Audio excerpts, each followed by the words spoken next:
عرض کروں گا۔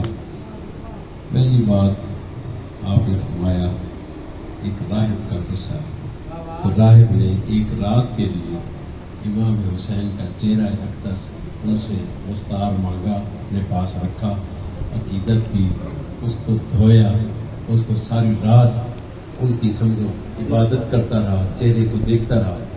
جب یہ قافلہ، چونکہ اس قافلے کو کربلا سے دمشق کی طرف نامعلوم راستوں سے، ناواقف راستوں سے لے کر جانا تھا، تو جب راستے میں ایک بستی میں پہنچے تو بستی میں پہاڑ کے اوپر لکھا ہوا تھا کہ امام حسین کو شہید کرنے والوں روز محشر محبوب خدا سے شفاعت کیسے حاصل کر سکو گے، سرخ خون سے لکھا ہوا تھا۔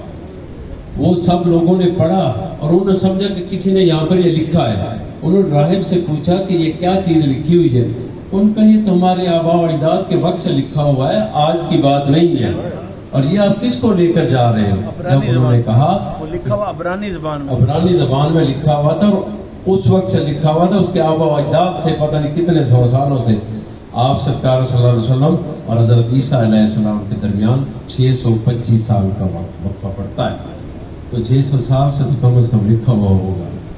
اس نے 10,000 دینار دے کر آپ سرکار کا حضرت امام حسین کا چہرہ مبارک اسے دیا، اور بیویوں کو ان کا ظالموں کن کو بے پردہ کر کے لے جا رہے ہو، اور کیا کہ اس چہرے کو انہوں نے اپنے پاس رکھا، بیویوں کو اپنے حرم میں بھیجا، پہلے اسے زمزم سے دھلوایا، اسے صاف کیا، اور اس کے بعد ان خواتین کو اندر پوری رات ان سے معافیاں بھی مانگتا رہا، اور پھر جیسے سرکار نے فرمایا کہ صبح مسلمان ہوا۔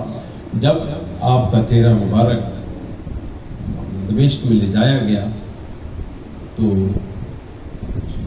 ابن زیاد نے چھڑی جب آپ کے لبِ مبارک پہ اور خاندان پہ ماری، تو زید بن ارقم بزرگ صحابی تھے جن کی نظر بھی کمزور تھی، لیکن انہوں نے کھڑے ہو کر برملا یزید کے دربار میں، جیسے آپ نے کہا کہ یزیدیوں کی جو ہے نا جی، آپ آج نفی کریں اور برملا کریں تو پھر حق ہے۔ اس نے کہا ظالموں یہ کیا کر رہے ہو؟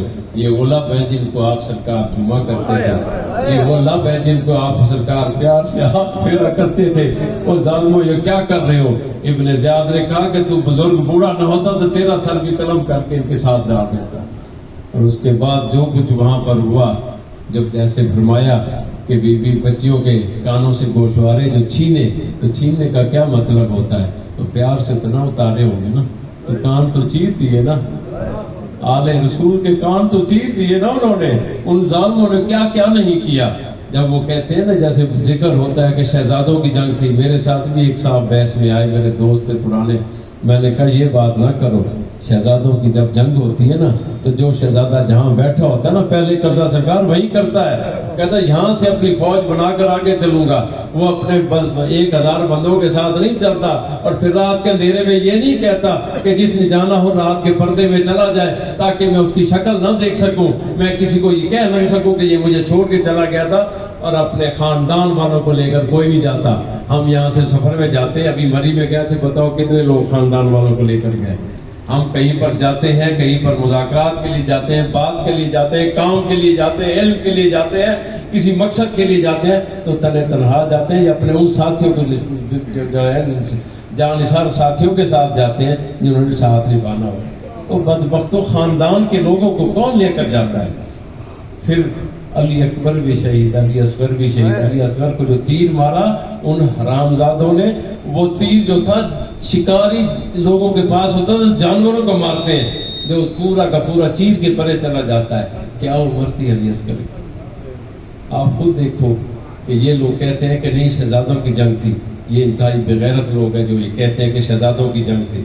پھر آپ کو جب وہاں سے پورے خانوادہ کو، وہ کہتے ہیں جب مدینہ بھیجا گیا تو اس میں 3-4 روایات ہیں، یہ مجھ سے بہتر جانتے ہیں پیر جبیر بشیر صاحب۔